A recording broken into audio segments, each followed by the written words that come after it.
It's coming up. Um, Oops.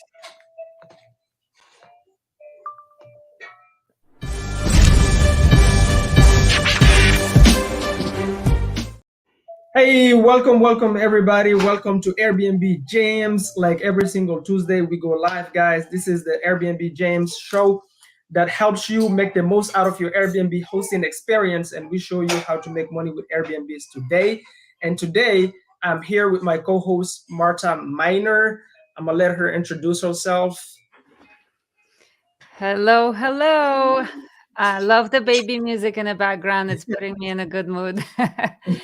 But my name is Marta Miner. I am a real estate investor and a short-term rental consultant.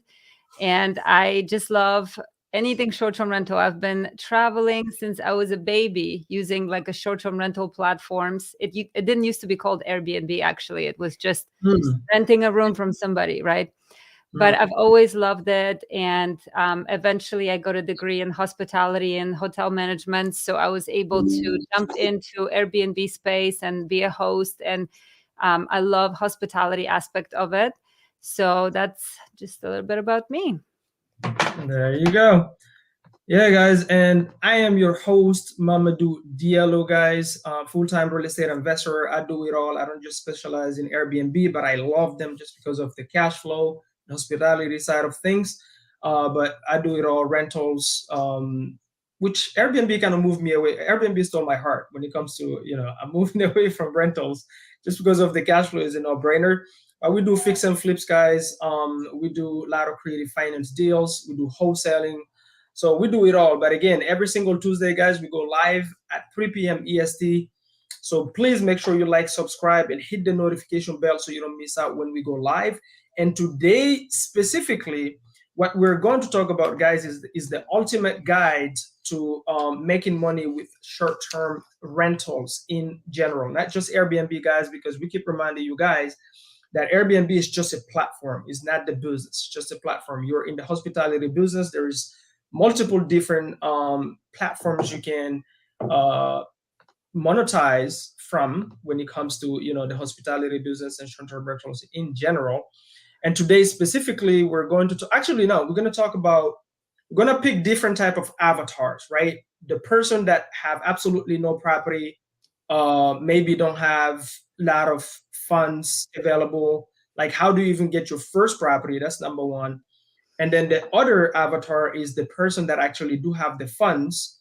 Maybe they don't know how to find the property. And the other avatar is the person that have both the funds and the property, right? How can Mhm. they maximize their space and whatever? So I think a good way to start, Marta, because people love stories, is maybe to give a story on how did you get your first short-term rental, like you? How did you get your first one?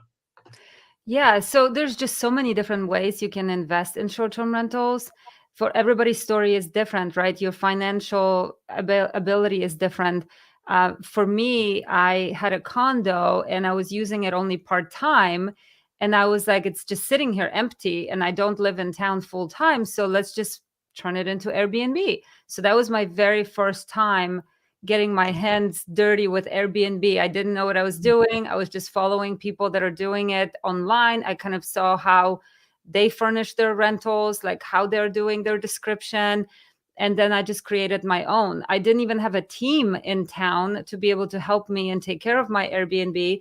So I just I didn't partner up with my cleaner, but I just offered her a little bit of extra money to go and Oh, like greet my guests and take care of all their needs. If something would arise during their stay, like light bulb broke or there was some issue, she would come in and I would pay her like, I don't know, $20 an hour or so. So it wasn't a huge expense, but I was creatively trying to figure out how I can make money on something that's just sitting there empty, right? And that's mhm. one way to get started. But most people don't have maybe like a second vacation home they can use. But what you maybe have is an extra bedroom that you have in your house that's not utilized. Maybe you have a full basement that nobody is using. Maybe you have like a casita, mother-in-law suite, and you can rent that space out. And what's really amazing about Airbnb and the prices that you can charge is that you renting out that one room most likely will pay your entire mortgage for your house. So that's a Yes. good way to just begin, build up some cash flow, and then maybe then purchase a property, or you can do arbitrage. We're going to talk about all of the different options. But the Mhm. most important thing is you can get started regardless if you have a lot of money or not, because there's so many different ways how you can get into the space without having any money. Right. That's fantastic, man. So I think Hong Mai, which is the other co-host, he also started that way. He was actually renting. He didn't even own it. He was renting an apartment, and then his I guess, co-tenants, would you say, moved out, and they Uh, left him with, the whole rent to pay, and he just his roommates moved out. Okay. Airbnb, which, it was a little bit of a headache for him to have it up and running. Then, like, literally the landlord found out doing it himself, but like that's how Hong got started. So I think that's the first and easiest way, probably, if you already have. There's a lot of people, like, even like, for example, I'm from Maryland. A lot of homes have basements, right? A lot of homes have basements, and those basements is so spacious. You can literally take your basement, close some basements are already set up in a way where you can literally, like, put a bedroom, and then, have like a small little kitchenette down there. Like, I have a property right now in Atlanta where actually the basement, that's what I'm going to do. The basement has what, three beds, one bath. You can literally take those 3 bed and one bath. It has its own entrance, right?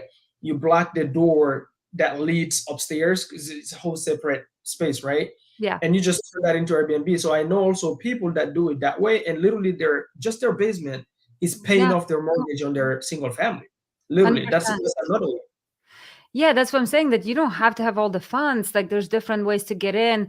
And the biggest thing that I'm a biggest advocate of partnering up with people that have the opposite skill set than you have. So either somebody may have access to a property, but you have the money and they have properties, or the other way around. So no matter what your situation, partner up with somebody who has the opposite. So let's say you Mhm. don't have any money, you can just put in, your sweat equity, go and find the property, find an arbitrage, and find somebody who has cash and doesn't know how to get the deal done, right? He doesn't know, or she doesn't know how to do it. They'll partner up with you, they'll put up the cash, you can furnish the rental, you can take care of all of that stuff, and you guys split profit 50-50. So that is the biggest way to always, like, leverage what you have and partner up with somebody who has the opposite. And like we talked about, like, you can purchase the property, because obviously that's the best way. You get long-term appreciation. But if you can't afford at the moment to purchase a property, rent out a room out of your house, rent out mother-in-law suite, basement, or find somebody who is willing to rent you a property, like a landlord, and you disclose to them that you're going to do corporate lease, right? We don't call it like Airbnb. We don't go up to a landlord and say, hey, I'm going to do Airbnb in your house. We say we're going to do corporate housing. And then, you kind of need to be very specific and make sure that you really do take care of their property. But what really, landlords really love this system, because you really truly have to keep their property like top notch, perfect condition, mint condition, because nobody will rent from you otherwise, right? So what you can tell the landlord is, I guarantee you're going to have a housekeeper in that house making sure everything is spotless. I take care of the maintenance. I'll make sure everything is replaced if it wears out, because my tenants otherwise are not going to want to stay at my Airbnb. So if you find a landlord that's open to that, and you still don't have the cash, you can even partner up with the landlord and have them put half the money down for furnishing, right? Like, there's just so many different ways you can creatively structure it without having the money. Boom. Yeah, that's actually that's what you would call an Airbnb arbitrage, right? Airbnb Marta? arbitrage, yes. And you Yeah. can do a So, co-host status. So ooh, you can co-host with somebody else, right? So one person brings the money. Let's say the mhm, landlord, he says, I don't want to rent it to you, but I don't right. mind splitting profits with you. I'll put up the furniture. I'll give you the house. We split the profits. And And, that's and you kind of, handle the management. yeah. So Yeah. there's so many different ways to get into it. it's unlimited. It just depends on your creativity and what you bring to the table. I don't know what you have, right? Like what Right, you have is the opposite of what I have. And that's why right. it's really good to partner up with people that have other skill sets that you don't. 100%. And just so you guys know, most landlords, so number one, like we said, guys, is either you already have the space, right? You already have your own space.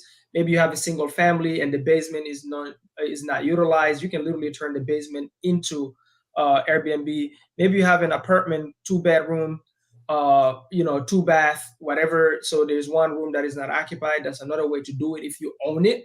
Now, if you don't own the apartment, that's where you're going to have to pivot to the Airbnb arbitrage model. You're going to have to ask permission to your landlord, and you guys need to change the lease to a corporate lease. And you're probably going to have to set up an LLC to be able to do it. But most of them actually, once they understand it, they absolutely don't mind, because with the Airbnb route, you are literally taking care of their property almost every single week. You have a top-notch cleaning crew coming in, cleaning their property. You have an insurance, you have hazard insurance, right? On top of that, every little, depending if you partnered up with them or not, but every little expense from like $300 and below, you are covering it. But if they have you as a tenant, they have to cover everything. So not only they getting sometimes even a little bit more on the cash flow. If somebody allow you to use their property as an Airbnb, you can literally offer them like $100 more, sometimes $200 more than regular rent in that area.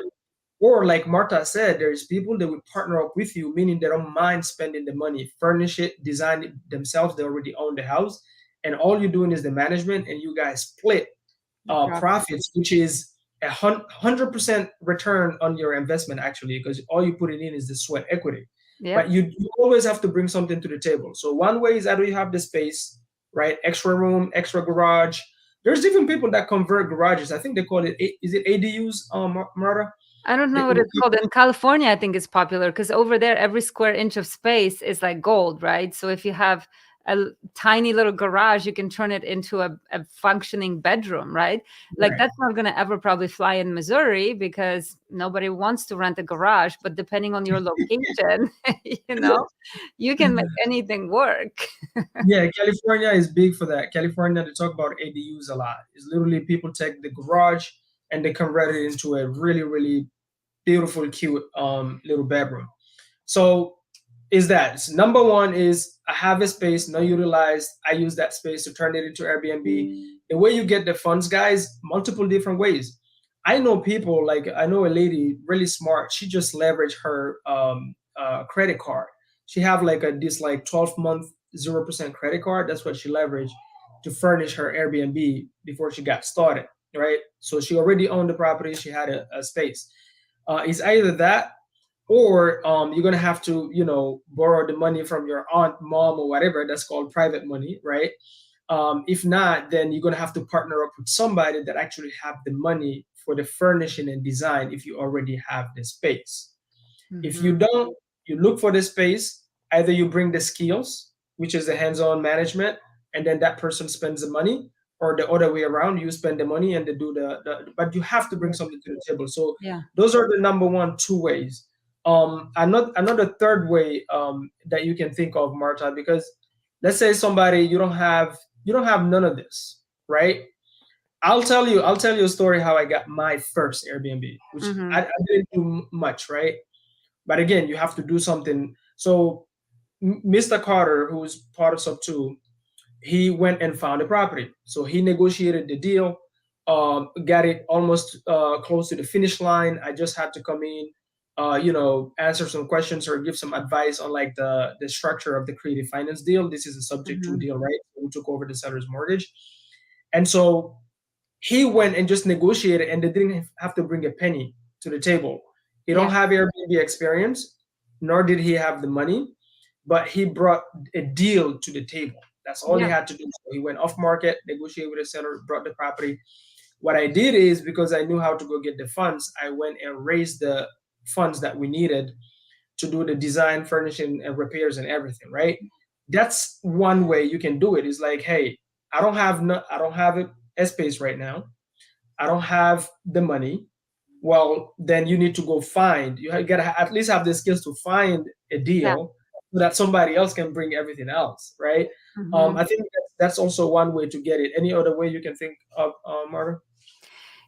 I think just everybody's skill set is different. And if you're truly serious about it, you probably have a skill. Otherwise, you would not even be looking for it, right? For renting, for owning Airbnb of your own. So you definitely can do all of the ones that Mamadou mentioned. As far as getting other funding, there's another way to furnish your rental is you can go to one of those big furniture stores like Living Spaces or Ashley Furniture, and you can apply for credit, and they actually usually have a designer that can come in and help you design the space if you purchase all the furniture from them. And then you just have a monthly payment, right? So let's say you buy $15,000 worth of furniture, your cash flow from Airbnb can start paying your loan off. So that's one more way you can get in without really having any of your own cash and bring a designer on board. I don't know if that designer is going to be as good as your typical like Airbnb specializing designer, but it's better than nothing. And they can come in with their own furniture that they're selling out of their store and furnish it for you. If your credit is decent, you're going to get approved. And a lot of times these guys run really good specials with, well, I don't think if anybody can get 0% financing right now in current market, but the rates are not, the rates are not horrible. So it's a good investment. And as you start making cash, just start paying that loan off. So that's another way you can do it with. That's a huge nugget, actually. That's a huge nugget, guys. Literally, that's another. So, like Mara said, if you didn't have any skill, you wouldn't be looking for it. But you definitely gotta do something. There's no way you can. You gotta do something. It's either you have the time, money, or you have the property. You gotta have some sort of leverage, or you have good credit, guys. Literally, another way you can do it is you can find people that are looking to buy these properties. There's a lot of people that actually buy these Airbnbs cash. They literally buy it on the MLS, and they don't have the credit. They would love to. If you have good credit, you can partner up with people by just lending your credibility, which is your credit, right? That's another really smart way. Hey, I'm bringing my credit. I'll show my credentials, my pay stubs, because I have a 9 to 5, so we can get qualified for the loan, and I'll have ownership on the property. And you that don't have the credit, whatever, you bring the money, so the down payment, closing fees, if necessary. There's people that use like loans, like FHA loans, literally to buy Airbnbs, guys. So that's another way, because people don't think about this. There's a lot of people sit with good credit, 760 scores and up, and they don't do nothing with it. Guys, the key word is leverage. You can leverage anything. I've made $5,000, guys, literally just when I say market, I didn't do anything. I just sat down. I have my credibility, which is my skills that I've acquired over time with the investing side of things, whether that be fix and flips and whatnot. This was a fix and flip, right? But all they needed is the advice, consulting, and then just my credentials on, you know how the hard money lenders, if you don't have like a track history, those flips, they're literally like sometimes hard to get funded. That's all they needed, and I got paid just for it. So it's called leverage, guys. We do the same all day long. So when we buy properties, we don't use our own money. We use what is called leverage. We go to people that have funds, sitting down, doing nothing. I have an Airbnb. We're about to list it on the market. Literally, Stacy that lended on that, she turned her 401k into a self-directed, and she's lending from that. And then she's literally lending 93,000 from that, and she's making tax-free income from that, right? So what did I do? I found a deal. I have experience with the cruise and all that fun stuff. None of us will manage it, and she brought the money, so I leveraged her, and she's leveraging my credibility in terms of going and finding the deal. She didn't have to talk to the seller. She didn't have to negotiate, right, guys? But you gotta have something to leverage. If you don't have, everybody have a skill. You just gotta look for it. Everybody has something. Everybody has something. I mean, we all have different skill sets, like your skill set is very different than mine, and my time availability is much less than yours, for example, right? Like I've already put in my time in my previous careers. Right now I'm a mom, I have a little child. So for me, lending money is way easier than lending my time, right? But somebody starting out in the game, when you're young and you're young 20s, like you mostly have a lot of time and you have drive, right? Like you're hungry. So you're going to go and find the deals. And then you figure out how to partner up with people. And it really works very well, because for me, if you bring me the deal, it's so much easier for me to lend money because I don't have to spend the time finding the deal. So don't feel bad on either side of it, because it works. Like me having the money works for you, Mamadou, because you're like, hey, I need, give me the money, I'll find the deal. I'm like, oh my gosh, thank you for finding the deal. I don't have time for it.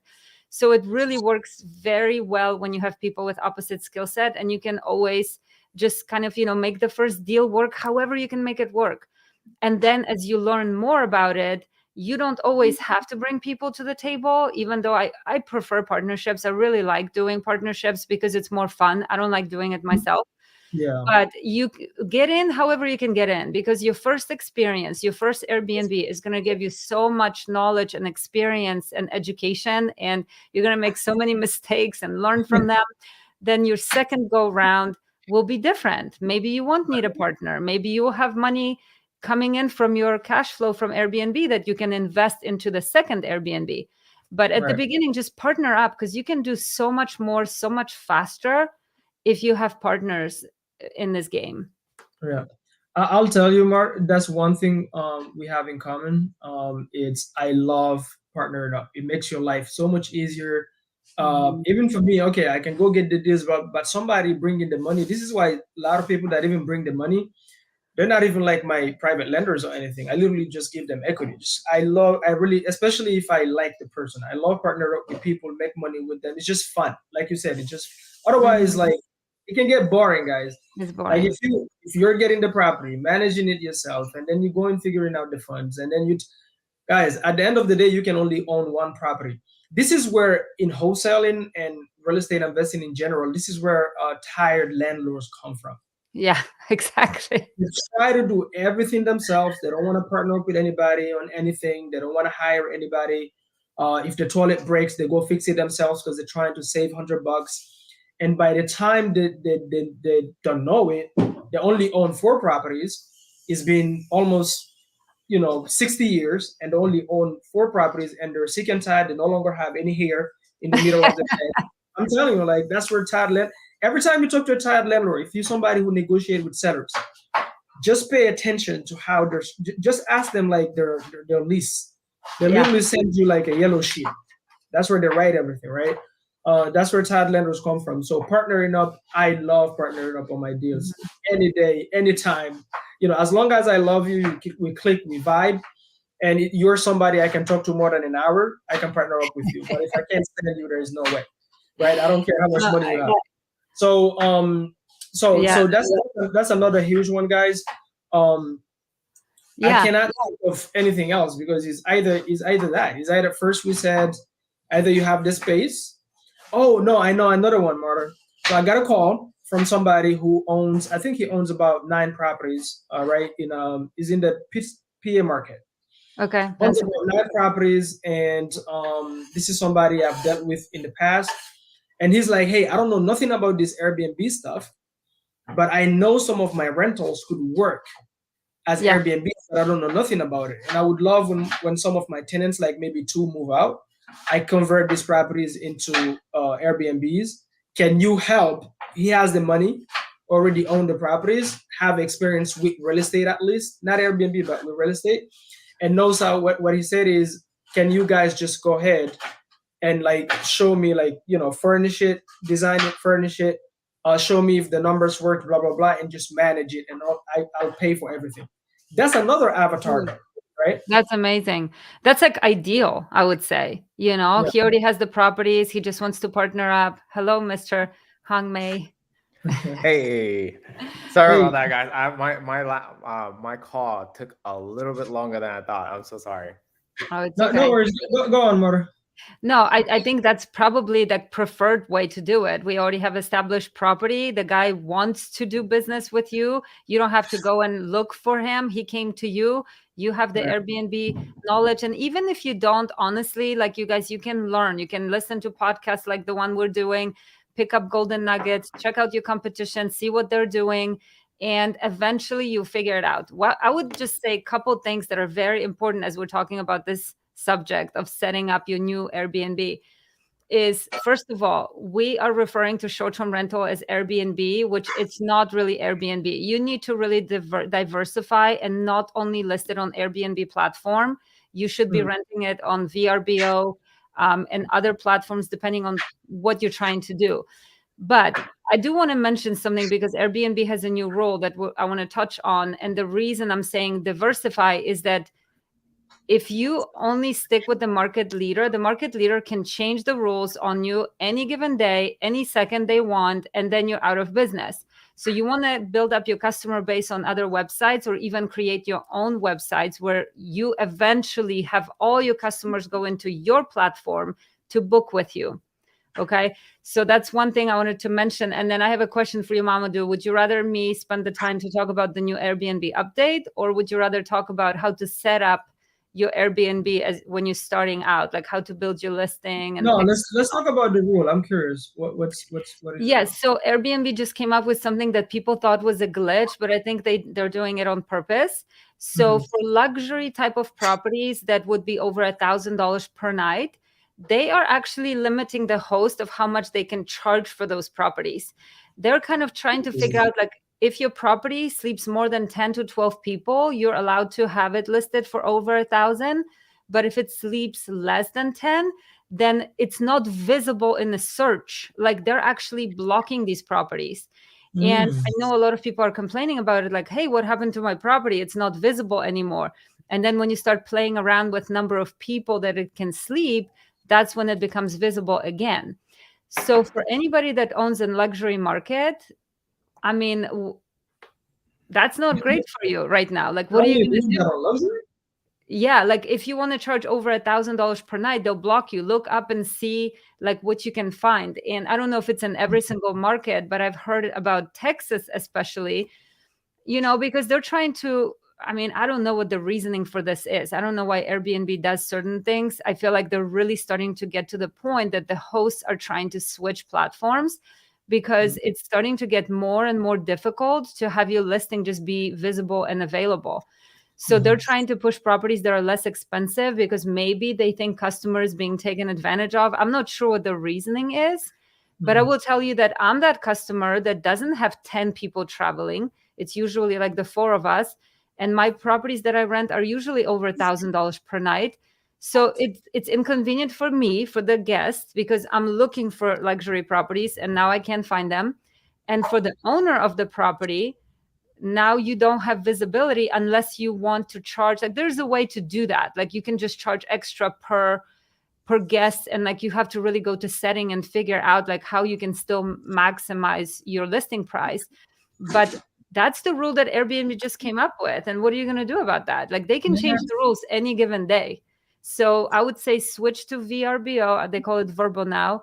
So go to Verbo, post your property, try to find other platforms as well where that don't limit you on how much you can charge. Because if your customer wants to pay that, I mean, it's between you and your customer. It shouldn't be the platform space to be able to tell how much you can charge.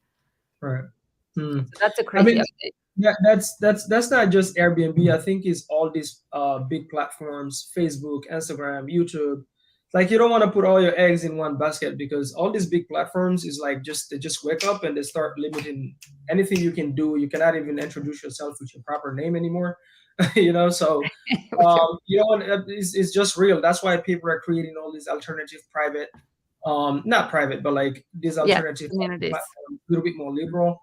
And then also, if you're in the hospitality business, at the end of the day, you also want to build your own sort of website to collect data, so that just in case, because one day you can just wake up and this thing is just shut down. Right? Like she said, you have Airbnb, VRBO, you gotta test all these different platforms and to attract different customers. But once the customers come to you, make sure you collect the data. So in your Airbnb, there is this Wi-Fi device. It's called Sci-Fi, right, Hongmai? Stay-Fi. Stay-Fi. I always mess up the name. So Stay-Fi, what it does is, guys, if because the guests, they always come, like, they never come just one person, right? They're always with a lot of people. Whoever connect to your Wi-Fi, it automatically collect their data. I'm assuming emails, numbers, all that fun stuff. So if you have a website, guess what? Next time you can target those customers and they will start booking directly to you and not have that middleman, right? That's the same thing that happened with Amazon. A lot of people lost a lot of money because of whatever rules they just come up with on money. So, but again, guys, we have the other hosts. Hong Mai just jumped in. I'm gonna let him introduce himself. We're almost at the end of it, but he's gonna say hi. Hey everyone, my name is Hung, and I am currently in Orlando, Florida. Have been in this space for the last 2 years, and really excited for what's coming. By the end of the year, we're gonna set up and acquire some boutique hotels. That's really one of my big audacious goal this year, and so looking forward to it and excited to be hanging out with these two rock stars. Love it, Yay, love it. awesome. Yeah, Can't Hong. So wait. today, huh? I said that would be fun. The boutique hotel. I'm excited. That would be a fun one. Yeah. Do you currently have leads you guys are looking at, Hong? So I have a couple people that are on the lookout for me right now. That like one is a, a good friend of mine named Jose in Orlando here, and he's kind of keeping an eye out for me to lock up these properties.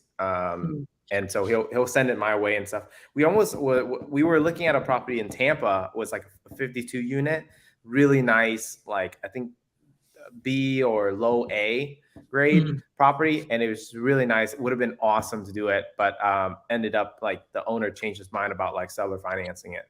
But like we're looking like by the coast, because it's going to be a boutique hotel, it's not going to have a problem with any short-term rental regulations. So as long as it's in a really like good high demand location and city, it shouldn't be a problem. Yeah. So Diana just asked, what is your opinion on properties in hotels that owners are selling? I'm not sure if you're referring like big hotels or just like little boutiques, because it really depends. I just came back from the real estate summit with Grant Cardone, and I had the same question because I'm very interested in purchasing hotels. Like my degree is in hotel management and I love hotel space. And there was a guy that has owned many hotels in the past, and he said, don't ever get in that business. You could see on his face that he was a tired landlord, sort of, even though extremely successful, and he's done very well for himself. He said that banks hate hotels, hate lending on hotels. And with things like, let's say, COVID, like with apartment complexes, you can still continue to rent them out. People have to have a place to live, right?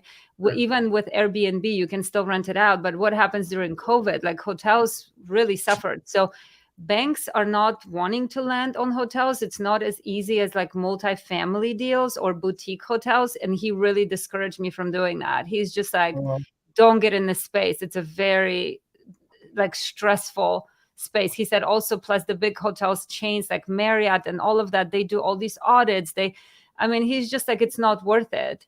There's other ways to invest money. So it changed my mind. I said, I'm not going to do big hotels, but I'm very interested in little boutiques. That's a different animal. Yeah, because the boutique. Go ahead. No, I was just saying, it's not the first time I heard that about hotels. But no, go ahead. Yeah, I guess like that's a really good insight, right? Because like you only see the really nice side as a customer, and you've never seen like the back end and how crazy it can get. So, I guess I can see that point of like the human logistics of everything. But like with a boutique hotel, like the really cool thing about it is like you really cut down your costs in terms of like human labor, because it's going to be really self-serve and self-sufficient. There's not going to be anyone there. It's going to be a lot of like signs showing you what direction and where to go. There's going to be closets full of stuff for you. So there's really no like expenses in terms of like labor, except for the cleaners that we get when we have like when we're able to scale with the amount of units that is in one area, which is what I'm really looking forward to like be able to hire someone hourly, so that way we save a ton of money. Like you have no idea. I think like like this unit right here that I'm staying in right now. I think per month we have about 8 reservations on average. So we pay about $800 for this unit. But if I can have a cleaner that is like locally in Orlando, I could probably save a couple $1,000s per month. You know, and so it definitely makes it worthwhile, especially when you have like 20 or 40, you know, units in one area. It really makes a lot of sense. Yeah, one thing that you guys always have to think about when you get into any business, whether it's multifamily, hotels, boutiques, Airbnb, is the cost of doing business, because everything looks great on paper. Like, oh my gosh, you can make $8 grand per month. Well, your expenses are 7, right? So like you have to look into that. What are your expenses? How much do you pay for cleaning fee, maintenance, insurance? Like in Florida, what I learned is that the insurance is so high right now, and a lot of insurance agencies don't want to insure anymore, and they don't even offer like flood insurance or hurricane insurance or something. So like you have to take that into consideration when you're calculating your numbers. So you have to know your market, you have to know your expenses. When you go on AirDNA and you pull up that little number that shows you how much you can make per, I think it's annually, you have to understand that that's the number before you paid the cleaners, before you did maintenance, before you paid for your expenses with sheets and towels and all that stuff. So understand the market and understand your expenses. Because like Hong mentioned, with the little boutique hotel, if you have a cleaner and maybe like part-time employee and a maintenance guy part-time, that's one thing. But with a big operation like a major hotel, just imagine the amount of employees that you need to maintain. And now let's say another COVID hits or something of that magnitude, you still have people on staff, even though they're not showing up for work anymore and no customers are coming in, right? So that stuff is very important when you allocate your money towards an investment, because you have to look at the worst case scenario. What can happen, and can you maintain your monthly payment if something like that happens? Yeah. Is the same thing when you see, you know, when you see a potential deal. It's the same thing not to get too excited and look at, okay, potentially this is what the numbers is, and then you completely ignore the location, everything that's going on around it, what's happening here. Am I steady throughout the whole year, or is it just, you know, I'm making 8 grand 3 months and then I'm making 1 grand for the rest of the year? Because that's like it end up being a nightmare. So due diligence is the word of the day, guys, on anything you do, because you can quickly find yourself in super, especially if you do the Airbnb arbitrage model, because you have to remember when you're doing that model, you're like furnishing and designing properties you don't own. And I talked to somebody from I think he's from Illinois. That was his whole business model before COVID happened. Like he just do Airbnb arbitrages. When COVID hit, all these people, like they just, you know, obviously the landlord, they just like, I guess, stopped and they didn't want to do it anymore. And he used to do it even on like multi-families. He would like rent like 3 units, 4 units from one single unit and just like turn all of them into Airbnb, right? Arbitrage. When COVID hit, this guy found himself having to find storages to store all his furniture. Yeah. Everything he completely went out of business. So you want to keep those things in mind. Think long term and diversify too. Like you don't want to have a whole portfolio of just arbitrages, because then you don't own anything, right? So be careful with those type of things. And one thing that I will keep repeating now, I think over and over, because when I was at that real estate summit, Grant Cardone kept repeating multiple exit strategies. So what is your strategy if you have 20 arbitrages and in that specific town, for example, and then the law gets passed that you can't rent Airbnb anymore, or you can't operate Airbnb anymore? What is your exit strategy? What do you do with your furniture? Because in moments like that, you're not the only one who's looking for storage units, right? So in that moment, everybody is. So the prices triple. Like my rent right now for my storage is $1,000 per month. It pretty much doubled since last year when I started renting, because everybody's in the same boat. So what do you do with all your furniture? Can you convert it to midterm? Like you have to look at different exit strategies and take that into consideration when you are starting this business. hopefully nothing happens, and hopefully you never have to use the worst case scenario. But if you are in a worst case scenario, at least you're kind of familiar with what can I do to survive through that period of time when I'm figuring out my next strategy, right? Because eventually markets will always turn. But people that don't have good exit strategy are the ones who are going bankrupt and losing all their money and savings, right? Like, so you have to have a different strategy in case worst thing happens. How about you, Hung, before we call it a day? No, I mean, I think Marta like hit it on the head. I think for me in my investment like strategy, I see like the potential of what this this industry for in terms of like short-term rental anyways is possible. And so for me, I don't typically focus on the lower end like small margins property. So even if I have a bad month, like I will still make a $1,000 to $2,000 profit versus making nothing. I make sure that my margins are big enough to where we can withstand those situations. However, like going into something, I make sure that the numbers like really make sense. Like I was just on a call with like some of my students, and they're like, okay, so like what's the expenses for X, Y, and Z? I was like, guys, just like make it easy and just slap $1,000 on top of it, because out of that $1,000, it will be a big enough cushion to where even if things don't work out, it's probably not going to go past $1,000. And if it does, you might have a leak somewhere where you're paying a little bit more than you should in water and whatever the case may be. But it shouldn't go past $1,000. Like $1,000 is a safeguard. Like worst case scenario, it should be $1,000, but it shouldn't even come close to like $100 or $200 worth of that $1,000, right? And so I make sure that my exit strategy in terms of what it is that I do, I'm just really hyper focused in one strategy until I get to a certain point, and then I'll diversify in that aspect. And so yes, maybe in other people's strategy is to diversify. I'm just not that smart, so I just make sure my my tool is super sharp in the one thing that I know how to do. And just like I heard someone said, I think it was like Tony Robbins, not the motivational one, the black guy, the short-term rental one. And he says like hotels don't go and comp a market as like as a long-term rental. Like, hey, if this hotel thing doesn't work out, let's put let's put long-term rentals in there. No, they don't do that, right? They know what kind of market they're in.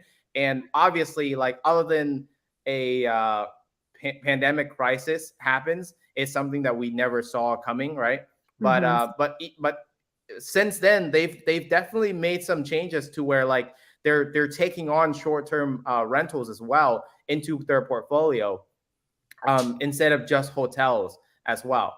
And so this is my one lane, and I make sure that I know what I'm doing to weather that storm and to have enough cash in place. But overall, yeah, make sure whatever it is that you're doing, that your tool, like your tool is super sharp. Like iron it like crazy, so that way you know what's coming and be ready for it. That's what I would recommend. No, I definitely love that. That's knowing your lane. And people that are super serious about it is that analogy that you just gave on with the hotels. Those people don't just invest, like they invest a lot in research, right? When I say invest a lot, they dump money because they have it, but like they do research, a lot of research, right? So if they're in the location, they've considered their worst case scenario potentially, even though some of them might not. Like when COVID happened, a lot of hotels had to close, but not all of them. Like the major ones, like they know if I'm here, Starbucks is there, right? Yeah. So I think with short term also is the same thing. It's like do your research, know the market. Where is this market heading? How is the tourism? I guess because that's a huge portion of your clientele. What does that look like for the future? But I think people take that for granted, doing research and reading articles in your space, and going to meetups and listening to people that are on a higher level than you, because they can see what you don't see in front of you. That's also huge. So I like that nugget. So I think one final tip for me would be, make sure you're aware of all the legalities, guys, because right now also we have the rules and regulations that is hammering people. This is why I love about the idea of boutique hotels, because that helps with that. But when it comes to single families, townhomes, apartments and all of that, like the rules and regulations for short term in general is getting stricter and stricter and stricter. I don't even know if that's a word in English. I hope it is. Is it a word in English? Yes, stricter. So please be aware of the rules, regulations, and safety in your local area. Every single county is completely different. But I think Airbnb have a way where you can see some of it from your county, or literally the county publish online some of that data. So be aware of that. I think that would be the final tip for me. What do you think, Marta? Yeah, I mean, Airbnb has an actually link to your specific town or city. So if you just do research on like regulations for Airbnb, if you do it on their website, it has links that will give you a lot of information on legality and what you need to do and how to apply for. If there is any permit that you need to get in your city, it will link for you, like how to apply for it. But just, I would say, specialize in maybe one market at first and do a lot of research on that market. And if you see that there's other people coming in, like, so one thing is, some people think, okay, there's no competition in like some small town in Nebraska, so I'm just going to start my Airbnb there because there's no competition, no regulations. You don't want to go where nobody is going. You want to go where there's a lot of people heading, because they've done the research already, right? So they know big hotels, Starbucks, Whole Foods, they spend millions of dollars on research. They know exactly who's heading in that direction. They know the migration of population, and that's why they're building in those locations. So if you go in location that actually has a lot of competition, you have bigger chances of survival than places where nobody is going, right? But you do want to check out the regulations and kind of find out like how you play in as a new player in that market, because sometimes they have great rules for existing Airbnb hosts, but they don't allow very many new people. So you have to know all of that. But once you do your research, you're good. Specialize in one specific thing, one city at a time, do your research, and you'll be good. Boom, boom, boom, guys. How about you, Hong Mai? You can leave us with some words of wisdom. Wisdom, the preacher. I hate you guys. You guys put me in so much pressure every single week. Okay. You're the one who always has the words of wisdom, so you put yourself in this position. So I guess like we're talking about like either like diversifying or depending on like what kind of strategy and what your end goal is, right? Like I know what my end goal is. My end goal is like 100K in net cash flow, right? That's my net cash flow, or that's my net or my end goal. And so until I reach that, like people ask me like about like what's my portfolio looks like, or that, am I diversifying? Like, yeah, I'll diversify within this lane, because like this lane has a lot of like this direction. Like I'll diversify in this one direction. There's a lot of like different things. As long as it is within the same vertical, I'll do it. So like, for instance, right now it's short-term rentals. Well, the thing that is the next level for what I'm doing right now with short-term rental, whether it's arbitrage, whether that's owning a property and doing it there, whether it's midterm rental, it's like within the same operations, but also like talking about the boutique hotel, it's within that same vertical where I don't really have to change my team up very, very much for me to incorporate this other strategy in there. It's like, it's different if I were to go and short-term rental and then I go out and I buy a long-term rental. Like my family has long-term rental. I actually pay a property management company to take care of the long-term rental. even though I have VA that takes care of my short-term rental property. I don't even want to hear anything about what's going on over there, right? And so the part about diversifying is, and I don't know who said this, but the idea about diversifying, like don't put all your eggs in one basket. I can't remember if Kobe said this, but I heard it in an interview when someone had a conversation with Kobe. And they asked him about like his what's his plan for diversification. Like, not to put all their eggs in one basket. He's like, put all your eggs in one basket and then go get some more eggs. Right? If you only have that amount, then yeah, don't put it all in one basket. But if you're planning on getting more eggs, then why shouldn't you put all of it in one basket and then go get some more eggs, right? And so that's my idea. It's like, I'm going to put everything I can or everything I know into one basket until I can't put it anymore. And then I'm just going to go and get more eggs. And so, I'm just laser focused. And I know that for me, what I've invested like my time and knowledge in is in this short-term rental space. I really enjoy it. Like I can work on weekends and it doesn't feel like work. And so I have the confidence in myself that if things were to go sideways, I can pivot. And I know I've grown my network enough to where if things were to go wrong, I can call someone. I can talk to someone in my network. I can talk to someone in my mastermind network that I'm a part of, that I've paid for thousands of dollars for, right? So doing those things so that way you have the network to have the back support if things were to go sideways or if you haven't had that situation happen before. So diversify or not, for me, I would say be laser focused on one thing and put all your eggs in one basket and then go get some more. And then that's my spiel for today. Okay, awesome. Bang, bang, bang, bang, bang, guys. That's there you have it. Cannot be getting better than home, guys. Take all your eggs, put it in one basket, shut up, and go get more eggs. Amen. Right? That's what you need to be doing. As long as you hide those, what is that bird that like fly and like? Oh yeah, I know it's in Polish. Crows? No, there is a bird that steals eggs and ferments their own. Yeah, I don't know that one. I know it in Polish, but I don't know the English name for that bird. So just make sure you protect the eggs against that bird, right? So make sure you.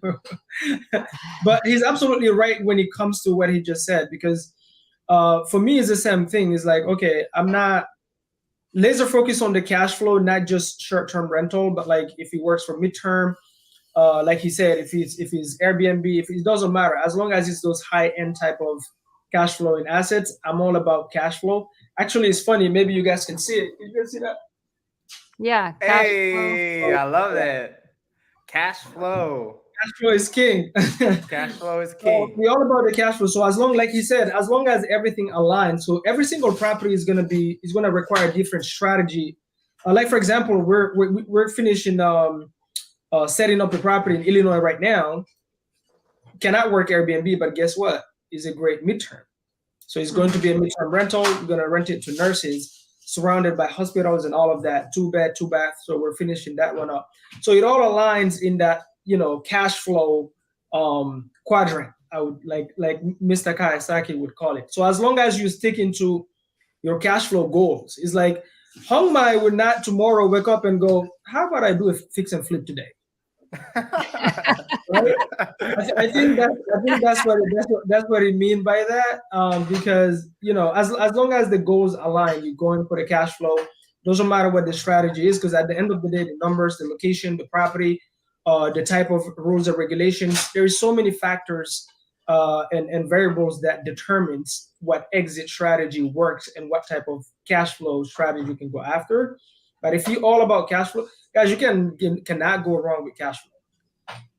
Every multi-millionaire, billionaires, that's all, like, they know that game. Whether they be buying businesses, what they're looking for is cash flow. They're buying assets, what they're looking for is cash flow, because everything else can go up and down.